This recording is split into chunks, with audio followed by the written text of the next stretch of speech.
نے والے زیور کی ممانعت حدیث سے ہے. حضرت بنانا رضی اللہ تعالیٰ عنہ جو ہے وہ عنہما فرماتی ہیں کہ عائشہ رضی اللہ تعالیٰ عنہ کے پاس حاضر تھی. وہ اس وقت جو ہے ایک واقعہ پیش آیا، اور وہ واقعہ کیا تھا کہ ایک عورت جو ہے اپنی ایک بچی کے ساتھ آئی ہے عائشہ رضی اللہ تعالیٰ عنہ کے پاس. تو جب وہ اندر آنے لگی عائشہ رضی اللہ تعالیٰ عنہ کے پاس، تو وہ لڑکی نے جھانجھر پہنے ہوئے تھے، یعنی گھنگرو ہوتے ہیں نا، پیر کے اندر پورے گھنگرو لگے ہوئے ہوتے ہیں، تو وہ پہنے ہوئے تھے جس سے آواز آ رہی تھی جب وہ بچی چل رہی تھی. تو حضرت عائشہ رضی اللہ تعالیٰ عنہ نے فرمایا اس عورت سے کہ جب تک اس جھانجھر کو نہ کاٹے جائے میرے پاس اسے نہیں لے کر آنا، جب تک کہ تم اس کو نکال نہ لو، جو یہ پہنا ہوا ہے نا بجنے والا، جو اس نے پیر میں پہنا ہوا ہے. تو میں نے اللہ کے عائشہ رضی اللہ تعالیٰ عنہ اس عورت سے کہنے لگی کہ میں نے اللہ کے نبی صلی اللہ علیہ وسلم سے سنا ہے کہ جس گھر میں گھنٹی ہو نا اس میں رحمت کے فرشتے داخل نہیں ہوتے. تو بسا اوقات مائیں بچوں کو پائل پہنا دیتی ہے محبت میں، اور بچی چل رہی ہے، چھن چھن چھن آواز آ رہی ہے، تو جس پائل میں آواز ہوگی تو فرشتے چلے جاتے ہیں. تو پائل نہیں پہننا ہے جس کے اندر آواز ہو.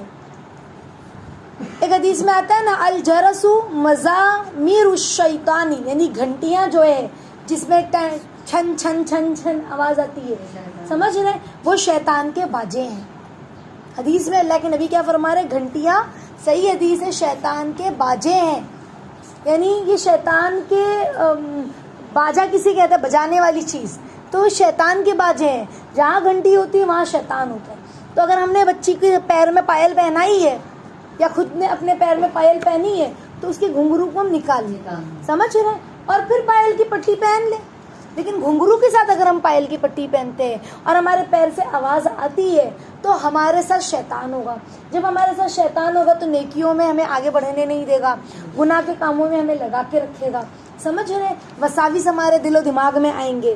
اور ایک حدیث میں آتا ہے مع کل جرس شیطانی، یعنی ہر گھنٹی کے ساتھ شیطان ہوتا ہے، ہر گھنٹی کے ساتھ شیطان ہوتا ہے. تو پائل پہن سکتے ہیں، لیکن کیسی، جس پائل میں گھنگرو نہ لگے ہوں.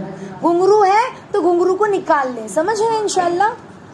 جیسے بھی یہ بچی نے پوچھی کہ آپ بکرے کے، ہم لوگ بکرا لاتے ہیں قربانی کے لیے، تو اس کے بکرے کے پیر میں ہم گھنگرو پہناتے ہیں تو چلے گا، تو بکرے کے پیر میں بھی گھنگرو نہ پہنا ہے. ظاہر سی بات ہے وہ ہمارے قربانی کا جانور ہے، حرام نہیں ہے لیکن قربانی کا جانور ہے، وہ چلے گا تو، اور ہم بھی اس کے ساتھ ساتھ ہیں. تو شیطان ہے. دیکھو اما عائشہ رضی اللہ تعالیٰ عنہ، ان کے گھر میں ان کے پاس وہ بچی کو اس کی اماں لے کے آ رہی تھی، تو اما عائشہ نے دور سے ہی کہہ دیا رکو رکو، پہلے اس کو نکالو پھر میرے پاس لے کر آنا. کیوں؟ کیونکہ میں نے اللہ کے نبی سے سنا ہے کہ جس گھر میں بھی گھنٹی کی آواز آتی تو فرشتے داخل نہیں ہوتے. تو پتہ چلا فرشتے چلے جائیں گے وہاں سے آواز آئے گی تو، سمجھ رہے ہیں.